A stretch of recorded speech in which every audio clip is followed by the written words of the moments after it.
कहते हैं कि परमात्मा की प्राप्ति हो जाने पर तदधिगमे उत्तर ऊर्वार्धयो आश्लेष विनाशौ तद व्यवदेशात, ये ब्रह्म सूत्र में कहा गया है। पापम कर्म न श्लिष्यते, पाप कर्म का श्लेष नहीं होता। फिर जब परमात्मा से तादात्म्य प्राप्त, ऐक्य प्राप्त, तदधिगम प्राप्त जीवात्मा की यह स्थिति हो जाती है कि वह पाप और पुण्य दोनों से परे हो जाता है।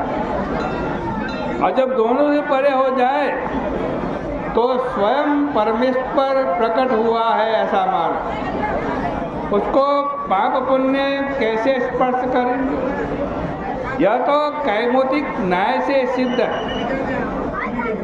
किमुता खेल सत्वाना दिर्यं मर्त्य दिवौकसाम ईशितुश्चेशितव्यानां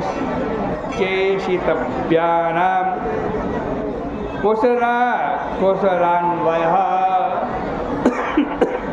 देखो भगवान भागवत में क्या कह रहे हैं, देखो तुम पाप पुण्य का संबंध ईश्वर के साथ जोड़ने जा रहे हो, किंतु साक्षात ईश्वर तो ईश्वर है, तो उसका ज्ञान प्राप्त कर लेते हैं। उसके साथ भी पाप पुण्य का संबंध नहीं जुड़ता है। ऐसा नित्यो महिमा ब्राह्मणस्य न कर्मणा वर्धते नोकनीयान् स्वैरं चरन्ति मुनियोऽपि न्यह्यामानः नह्यामाना। देखो जिनके चरण पंकज पराग की सेवा से तृप्त होकर ज्ञानी मुनिजन स्वच्छंद विचरण करते हैं, वही महापुरुष जब प्रकट हुआ है तब उसके लिए बंधन का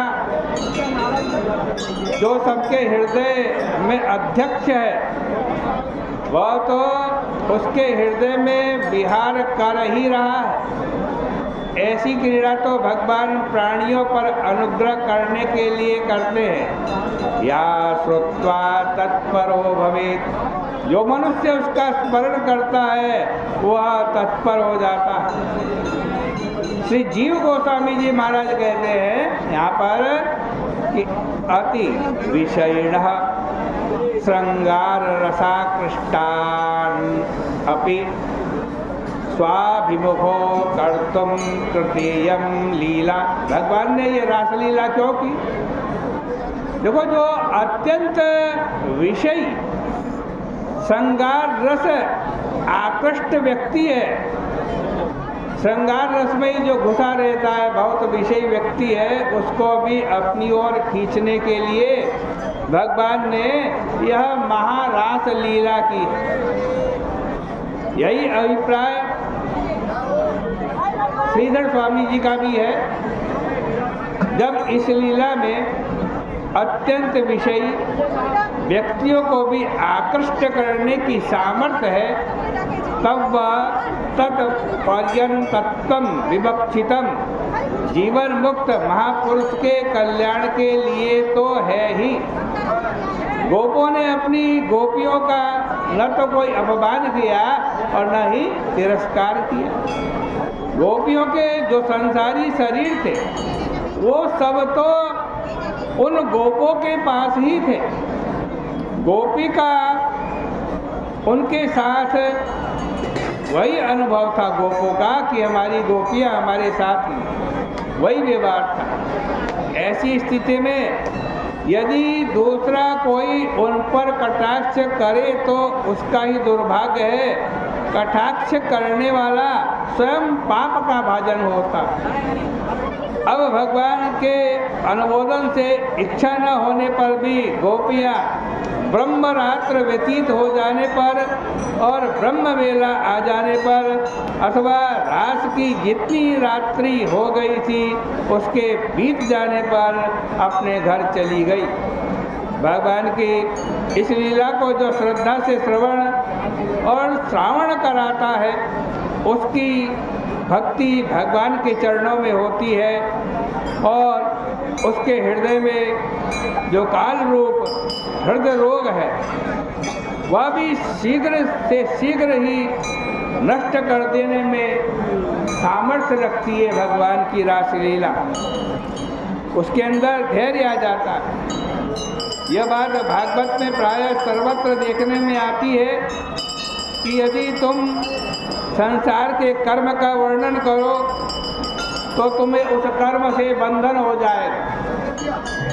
माया का वर्णन करो, मायां वर्णयतो मुष्य मायात्मा न मुह्यति। माया से मोहित नहीं होंगे और यदि भगवान के काम का वर्णन करो तो तुम्हारी कामना अत्यंत तुच्छ हो जाएगी। हमारे सामने देखो कई हार्ट के पेशेंट आते हैं, हार्ट रोगी, हृदय के रोगी, और बोले महाराज हम क्या करें, हृदय रोग कैसे दूर हो। तो हमने हृद्रोग माश्व पाहिनोत्यचिरेण धीर इसका उल्लेख करते हुए रास पंचाध्यायी का पाठ स्वयं करने अथवा सुबोध ब्राह्मण से करवाने के लिए कहा और उनको लाभ भी हुआ।